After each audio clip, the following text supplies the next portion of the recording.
There comes a point in every relationship where you realize they're the one. Maybe it's your first kiss, maybe it's your first date. For me, it was a very emotional moment. It was when my wife liked Suicide Squad. Last night, her face lit up with glee as we watched this action-packed comedy supervillain movie, and I was just head over heels in love all over again.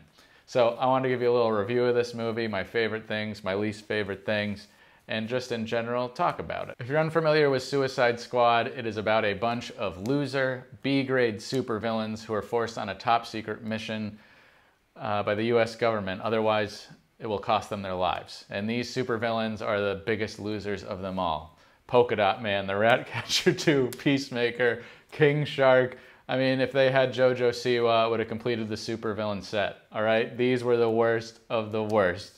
And it was directed by James Gunn. This is a reboot. The original in 2016, which I heard was atrocious, has nothing to do with this universe, except of course Margot Robbie reprises her role as Harley Quinn. And I gotta say, that was a fantastic choice. She was a highlight of the movie. My favorite thing about the movie were the effects. King Shark alone, he looked so real. I found myself staring at the screen and rewinding, like, how did they get that to look so good? Apparently the budget on this movie was one of the biggest budgets they've ever had. They told James Gunn, go nuts, and I watched a little behind the scenes vignette where he said that this movie has more effects in it than all his other movies combined, which is believable when you see it. My mind was just like exploding. The money they spent on even just some of the gags in the movie, just the jokes.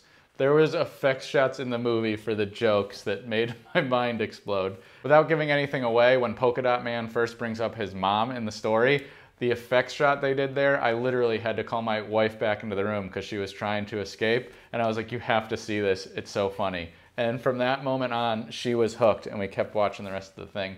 Another effects highlight for me was the main battle Harley Quinn has around the middle of the movie. They did this cool thing with flowers and like lighthearted, colorful 2D animation that just looked really cool. All the particle effects, everything flying all over the place.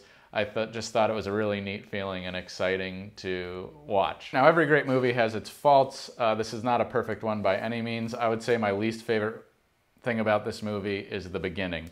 This really had me questioning at times, am I gonna turn this off? I don't think I'm gonna make it through. My wife, who was watching, also was like, oh, you're really gonna make me watch this? And I think it's because the characters were so cheesy at the beginning, you didn't care about them. But the director and writer James did a really great job of eventually getting you to care and bring you into the universe and make you love all those comic book aspects of the story. I haven't felt that way since I watched Kingsman for the first time, and I was like, this is what a comic book movie needs to be. That was just like an amazing feeling, and I really got to feel that at times when watching The Suicide Squad. So if you're on the fence about whether or not you should see this, I think if you're a comic book fan, you are just absolutely gonna love it. What James Gunn did with the writing, like he hit it out of the park again and proved to me that he knows what he's doing when it comes to comic book movies. I remember seeing the first Guardians of the Galaxy and like having no idea about that universe, and I was like, oh my gosh, I am Groot, I love this.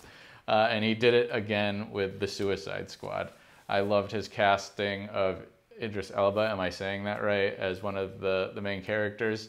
I read that he actually wrote the role with him in his mind and wanted no one else to do it, and I think that was an excellent choice because that character was a highlight for me. I also loved the small cameo of Sean Gunn, James Gunn's brother, because I've been watching The Gilmore Girls and Sean Gunn plays Kirk in that. And so to see Kirk in a prison uniform just like made me laugh for all the wrong reasons in the movie. But if you're familiar with Gilmore Girls, Kirk always pops up as having some random job or profession. So to see him just for 1 second just made me laugh with glee to think that Lorelai was there somewhere dating one of these villains for all the wrong reasons again. So to give this movie a review, 1 out of 100, I think I would give it an 89 because I like the effects. I thought the effects were kick-ass. I liked the comedy. There were some really funny moments that just really gave me a good chuckle, and I had to rewind the movie. And I thought the story writing was pretty good. I think if there was something they could have done about that beginning, maybe I would have given it a higher score. But overall, I would recommend this movie to you and anyone that likes a good superhero flick. Before you go, I do have these meaty balls shirts in the works, so if you want one of those, sound off in the comments. I'm doing some tweaks to the design, and I'd love your feedback on it. But yeah, it was a great movie.